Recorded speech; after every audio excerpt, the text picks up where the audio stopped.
Today, in this video I'm going to talk about Canada immigration new update. I'm going to give you a complete update about report says Canada planning to ease COVID-19 border restrictions for vaccinated. If you are interested in this topic, please watch till the end of this video for latest immigration updates and news.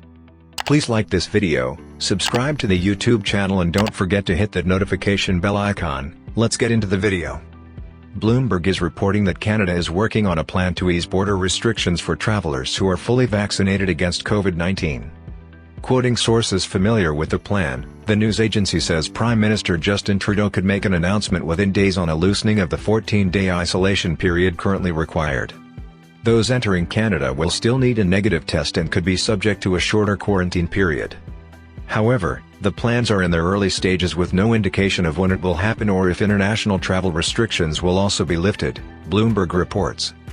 Both Canada and the US are under pressure to relax restrictions, which currently expire on June 21 for the world's longest land border. Canada's international travel restrictions also expire on June 21. A further extension would be a huge blow to the tourism sector, with Canada Day on July 1 and US Independence Day on July 4. High-level discussions. Canadian Immigration Minister Marco Mendicino has been in talks with his American counterpart, U.S. Secretary of Homeland Security Alejandro Mayorkas, to reopen the border as the COVID-19 pandemic gradually comes under control. Today, I spoke with my U.S. counterpart, U.S. Secretary of Homeland Security, Alejandro Mayorkas, tweeted Mendicino on Thursday. We advanced our partnership on global migration by discussing the promotion of legal pathways, capacity building and best practices on community sponsorship for refugees. A good call with more collaboration ahead. In a statement, the Canadian Immigration Minister added he and Mayorkas also discussed the management of our shared border, including the current border restrictions and the eventual resumption of international travel, which will be critical for economic recovery in both countries. Travelers at land borders need proof of negative COVID-19 test. Canada requires that anyone returning to the country quarantine for 14 days. Travelers arriving in Canada by land from the U.S. also need to provide proof of a negative COVID-19 molecular test result taken within 72 hours or a positive test taken 14 to 90 days prior to arrival. In addition, travelers entering Canada at the land border require to take a COVID-19 molecular test on arrival as well as toward the end of their 14-day quarantine. All travelers arriving to Canada by air, with some exceptions, need to take a COVID-19 molecular test when they arrive in Canada and another towards the end of their 14-day quarantine period.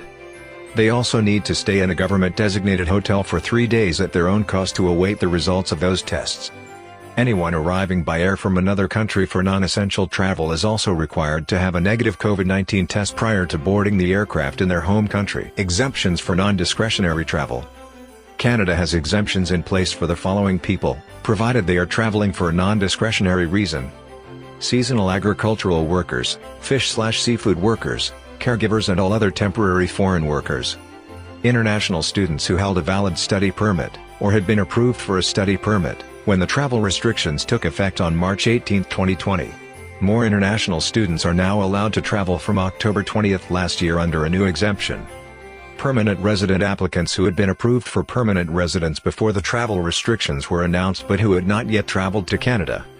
Immediate family members of Canadian citizens and permanent residents are also exempt if entering to be with an immediate family member for at least 15 days, and extended family members of citizens and permanent residents, plus foreign nationals traveling on compassionate grounds.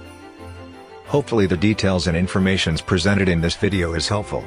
Canada Immigration News Channel will be releasing a new video when new information is available on any of these updates or requirements.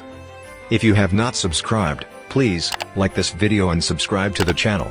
Don't forget to click on that notifications bell icon. See you sooner in next new immigration video.